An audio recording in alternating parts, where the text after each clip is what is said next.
Hello everybody, I'm the Crimson DM and welcome back to Crimson Plays. So in the last episode we just barely escaped the space station Ceres, and now we're on planet Zebes. Yay, Zebes! A planet that surprisingly has some rich vegetation, or has some vegetation period on the surface. It's a planet that humans might be able to survive on, but that's not known. I have no idea why I'm shooting things, by the way. Or shooting air. So I love this intro to this game because you go through the space station, kinda creepy. And then you fight a mini boss, which is kind of awesome because Ridley is like the best. Then you come in here, and it's still kinda creepy. You come in here, this room is actually where the mother brain was in the opening cutscene. Now, I don't fully understand why this area has basically no life or monsters or anything. That's actually a thing that I never thought about before. This place is dead right now. So you go up here, you go in this little room, and you get the morph ball. And listen to one of the best musical cues for getting an item ever. Then you get hit by that light, that security beam, which is saying, "Oh no, you've been caught. There's stuff going on." Still dead, though. Not just dead. There's these little flies all over the place, and I don't exactly know what they are. They almost remind me of the... Well, there we go. Missiles. They almost remind me of the... I'm trying to remember what they're called. I don't even know if I know the name, but the kind of leech things from later on in the game. It's a boss. And probably the hardest boss in the game.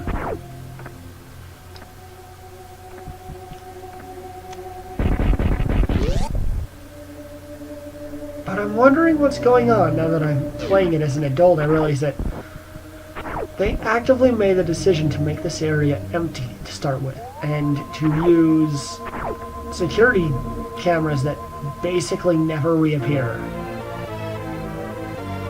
And if I had to guess, I would say that maybe this area is an abandoned part of the planet, and the space pirates don't know you're here yet. So you're exploring it, and their security cameras catch you as soon as you grab an item that they know you like, that they know that you want.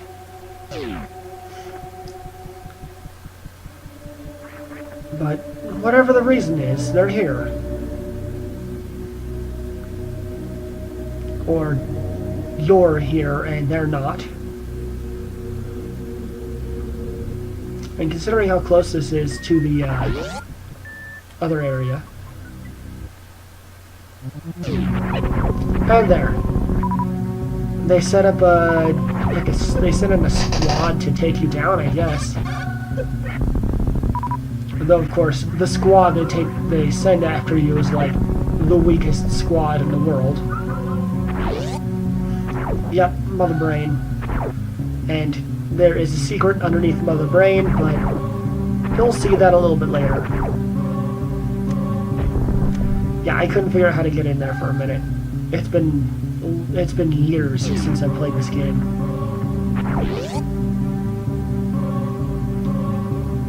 Oh yeah, refilling on missiles. Always want to have a full stock of those.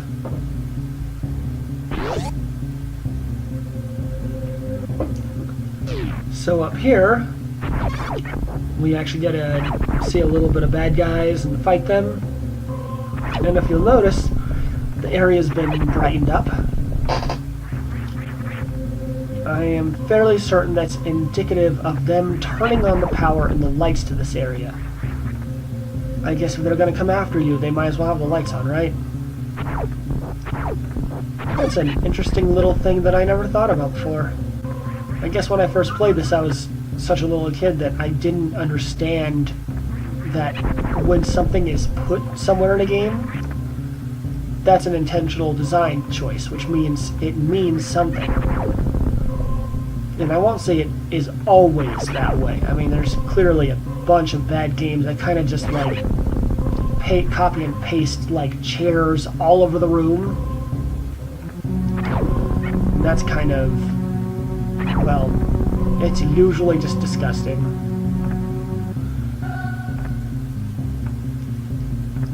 When I was a kid, I couldn't get that jump for the life of me. I had no subtle control, anything. I love those little guys, by the way, the little spiders with spikes. I think they're probably the most classic the most classic monster of the Resident Evil games, because we are clearly playing Resident Evil. Resident Evil, the world-famous Metroidvania series.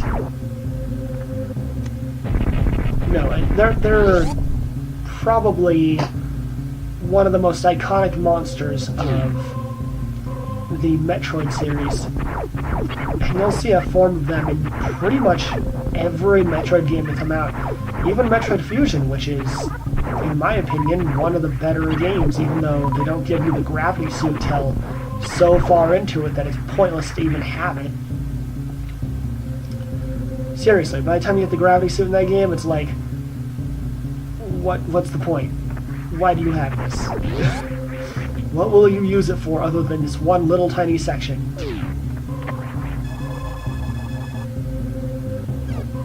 And there we got the map.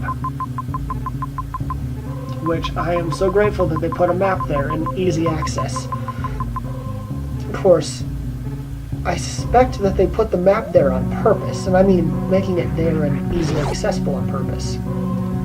I suspect that was what they call good game design, teaching you how to play the game.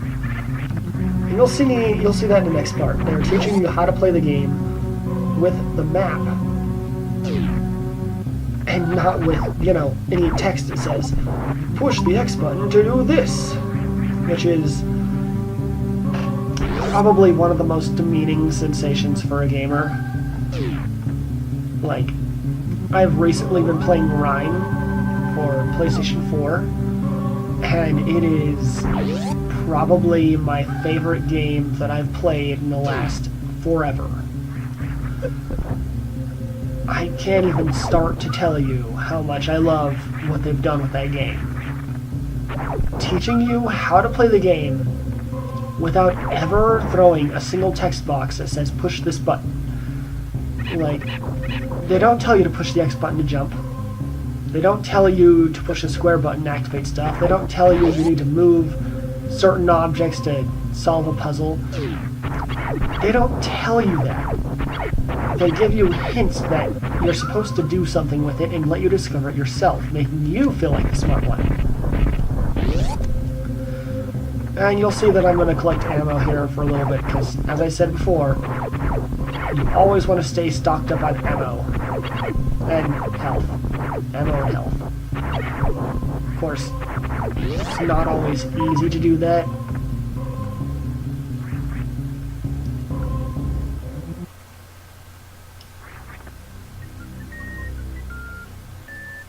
And right there we have the next item. I am, by the way, in the middle of checking something in real life. And now we got the bomb. Really big. One of the big reasons I don't do live Let's Plays right now is because there's a lot of traffic in the house from my nephews and family. I don't want them interrupting. Also, we seem to have gotten locked in with the statue that gives us our items. Strange. Oh no, it's a boss. A boss that when I was a kid would kill me every single time I fought it. It took a long time to get good enough to beat this thing. And I still remember this boss as being one of my favorite, surprise bosses of all time. That was a cool sound.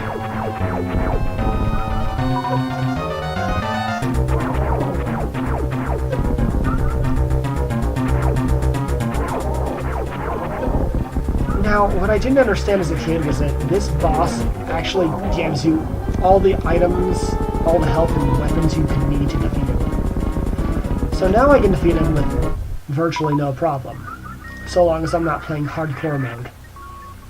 You are probably not going to see me play hardcore mode unless I do that for some sort of stream event in the future. We run under the bats. Because hardcore mode, I couldn't beat that. I got pretty far. I couldn't beat it. I'm a little ashamed of myself, but geez, when they set out to make this hard, I got to the hardest boss in the game, and it was like, give up town. These space pirate terrorists really know how to ruin a day. Well, I'm about to save, so that's the end of this episode, but I'll see you guys in the next one. As always, thanks for watching. And, yeah, adios.